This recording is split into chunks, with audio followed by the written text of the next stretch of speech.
সুপ্রিয় দর্শক আসসালামু আলাইকুম, welcome back to my channel Piya kitchen. কেমন আছেন সবাই? আশা করছি ভালো আছেন।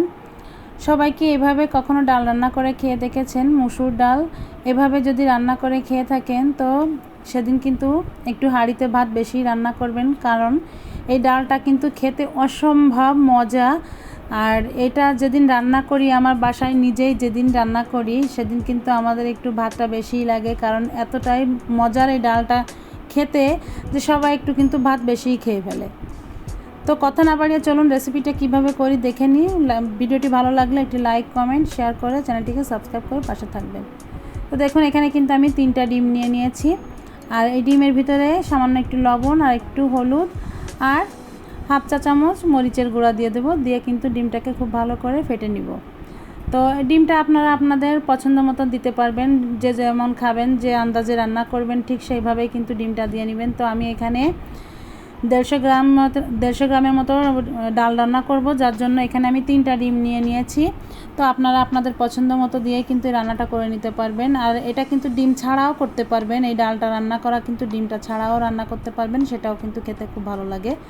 তারপরে ডিমটা দিলে কিন্তু একটু আলাদা রকম ভালো লাগে, আর এই ডিমের জন্যই কিন্তু ডালটা খেতে আরও বেশি ভালো লাগে। তো দেখুন আমি কড়াইতে তেল দিয়ে ভালো করে কিন্তু তেলটা গরম করে নিয়েছি, আর এখন যে ডিমটা গুলিয়ে নিয়েছি সেই ডিমটা কিন্তু এই তেলের উপরে দিয়ে ভেজে নিতে হবে। তো আমি এখন কিন্তু তেলের উপরে ডিমটা দিয়ে দিব, দিয়ে ডিমটাকে আমি একটু উল্টে পাল্টে ভালো করে একটু ভেজে নেব।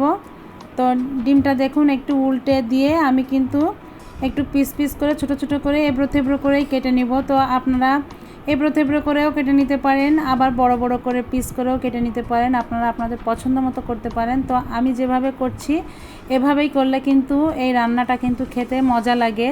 তো আমি কিন্তু যেটা ভালো লাগে ঠিক সেই জিনিসটাই কিন্তু আপনাদের মাঝে শেয়ার করি, যে জিনিসটা আমার কাছে ভালো লাগে সেটাই কিন্তু শেয়ার করার চেষ্টা করি, কারণ আমি চাই যে সবাই ঠিকঠাক করেই রান্নাটা করে খেতে পারবে, যার জন্য ভালো জিনিসটাই কিন্তু আপনাদের মাঝে আমি উপস্থাপন করি। তো দেখুন ডিমটাকে কিন্তু আমি এভাবে একটু হেবড়ো থেবড়ো করে ছোট ছোট করে পিস করে কেটে নিয়েছি। তো এখন ডিমটাকে তুলে নেব। তো এখন আমি রান্না করার জন্য একটু তেল দিয়ে নিলাম। তো তেলটা দিয়ে এখন এখানে দেখুন 2টা তেজপাতা চিড়ে দিয়েছি আর কিছু পেঁয়াজ কুচি করে দিয়েছি। তো এটা কিন্তু কিছু সময় একটু ভেজে নিব, আর কিছু সঙ্গে কাঁচামরিচ দিয়ে দিয়েছি। তো এই রান্নাটা কিন্তু কাঁচামরিচ দিয়েই করতে হবে, কাঁচামরিচ দিলে কিন্তু ডালের কালারটা অনেক সুন্দর আসে। এই ডালে কিন্তু শুকনো মরিচের গুঁড়োটা না দিলেই ভালো হয়। তো পেঁয়াজটা কিছু সময় ভেজে নিয়ে দেখুন এখানে 1 টেবিল চামচ আদা বাটা, 1 টেবিল চামচ রসুন বাটা আর 1 টেবিল চামচ জিরা বাটা দিয়ে দিয়েছি। আর দেখুন এখানে হাফ চা চামচ এখানে গরম মশলা বাটা দিয়ে দিয়েছি, আর একটু হলুদ আর লবণ দিব। তো আপনারা চাইলে কিন্তু গরম মশলাটা স্কিপ করতে পারেন, তবে গরম মশলাটা দিয়ে খেয়ে দেখবেন। গরম মশলাটা দিলে কিন্তু এই ডালের ফ্লেভারটা অনেক সুন্দর আসে, খেতে কিন্তু দারুণ মজা লাগে। বা যেটা ভালো লাগে সেটাই কিন্তু আমি আপনাদের দেখাই, সেটাই কিন্তু আপনাদের মাঝে শেয়ার করি। তো মশলাটা কিছু সময় একটু কষিয়ে নিয়ে তারপরে কিন্তু এখানে দেখুন আমি 150 গ্রামের মতো ডাল নিয়েছি, আর এখানে একটি আলু এইভাবে কিউব করে কেটে নিয়েছি। এই আলুটা কিন্তু অবশ্যই দিবেন ডালের ভিতরে, আর এই আলুটা দিলে কিন্তু ডালটা খেতে দারুণ লাগে, আর আলুটা একদম গলে যায়, খুবই ভালো লাগে খেতে। তো আলুটা দিয়ে ডালটা দিয়ে একটু নেড়ে চেড়ে আমি এখানে কিছুটা পানি দিয়ে দিয়েছি। এই পানিটা দিয়ে ডালটাকে কিন্তু আমি এভাবে ভালো করে কষিয়ে নেব। তো দেখুন পানিটা কিন্তু শুকিয়ে গেলে একটু ভালো করে কষিয়ে নিয়েছি, আর নিয়ে এখন কিন্তু পর্যাপ্ত পরিমাণে পানি দিয়ে দিব ডালে।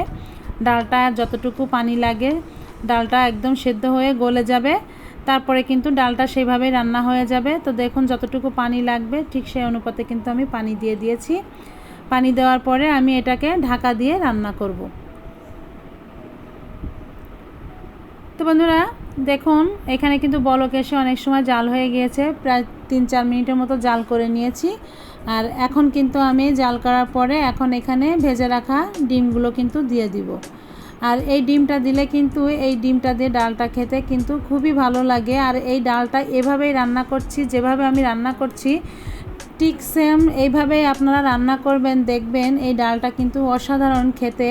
এই পর্যন্ত এই ডাল যে কদিনই রান্না করেছি না কেন সবাই কিন্তু ভাতটা একটু বেশিই খেয়েছে, কারণ ডালটা এতটাই মুখরোচক, এতটাই সুস্বাদু এই ডালটা খেতে। তো দেখুন ডালটা কিন্তু আমার রান্না করা হয়ে গিয়েছে, আর ডালগুলো কিন্তু সব গলে গিয়েছে।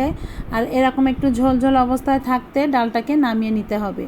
তো ডালটাকে কিন্তু আমি এখন ফোড়ন দিব, যার জন্য কিন্তু আমি নামিয়ে নিয়েছি।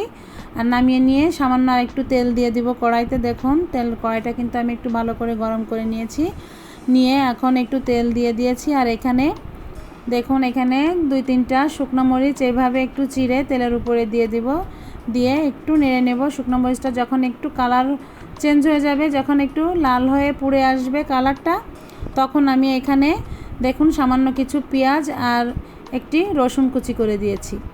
তো এটা দিয়ে কিন্তু এই ফোড়নটা দিতে হবে। আর এই ডালটা কিন্তু এভাবে ফোড়ন দিলে কিন্তু এই ডালটার টেস্টটা কিন্তু দ্বিগুণ বেড়ে যাবে। আর এই ফোড়নটার কারণেই কিন্তু ডালটা খেতে এতটাই মজা লাগে। তো বন্ধুরা, পেঁয়াজটা কিন্তু আমি কিছু সময় ভেজে নিয়েছি। একটু লাল লাল হয়ে আসলে এখানে দেখুন 1 চা চামচেরও কম, হাফ চা চামচের মতো আমি এখানে পাঁচফোড়ন দিয়ে দিয়েছি। আর পাঁচফোড়নটা দিয়ে একটু এভাবে ঘুটে দিবেন।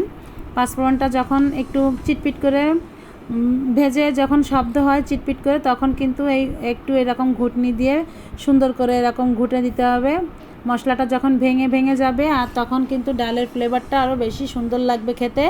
আর পেঁয়াজটা কিন্তু যতটুকু কালার বাকি হওয়ার ছিল সেটুকু কিন্তু হয়ে গিয়েছে। পেঁয়াজটা এরকম বাদামি কালার হয়ে যাবে। আর তত সময় আমি কিন্তু এভাবে খুব ভালো করে একটু ঘুটে ঘুটে নেব। আর এবার যে ডালটা আমি ঢেলে রেখেছিলাম, সেই ডালটা কিন্তু এখন সম্পূর্ণটা কড়াইয়ের ভিতরে দিয়ে দিব। দেখুন ফোড়নটা কিন্তু খুব সুন্দরভাবে হয়ে গিয়েছে। আর এখন কিন্তু ডালটাকে খুব ভালো করে আমি বেশ আর 2-3 মিনিট কিন্তু জাল করে নিব। তো দেখুন খুবই সুন্দরভাবে কিন্তু ডালটা রান্না করা হয়ে গিয়েছে। আর এই ডাল একবার যে খাবেন সে বারবার শুধু এইভাবেই ডাল রান্না করে খেতে চাইবেন। এটা এতটাই সুস্বাদু আর এতটাই মজা, তো কি বলবো। তো আমি একটু লবণটা চেখে নিলাম, লবণটা একদম পারফেক্ট ঠিক মতোই আছে। তো বন্ধুরা, ডালটা কিন্তু আমার রান্না করা হয়ে গিয়েছে। আমি এখন ডালটাকে নামিয়ে নেব। তো কত সহজে আপনাদের দেখুন রেসিপিটি করে দেখালাম। তো আমার মনে হয় না এত সহজে এত সুন্দর একটি রেসিপি আপনাদেরকেও করে দেখাতে পারবে। আর অসম্ভব মজা এই ডালটা খেতে, যে এখনও খাননি অবশ্যই এই ডালটা একবার হলেও ট্রাই করে দেখবেন। তো কেমন লাগলো রেসিপিটি অবশ্যই কমেন্ট করে জানাবেন। বেশি বেশি লাইক, কমেন্ট, শেয়ার এবং চ্যানেলটিকে সাবস্ক্রাইব করবেন। পাশে থাকা বেল আইকনটি ক্লিক করবেন, যাতে আপনি আমার নতুন ভিডিও নোটিফিকেশন সবার আগে পেয়ে যান। আজ এই পর্যন্ত, সবাই ভালো থাকবেন। আল্লাহ হাফিজ।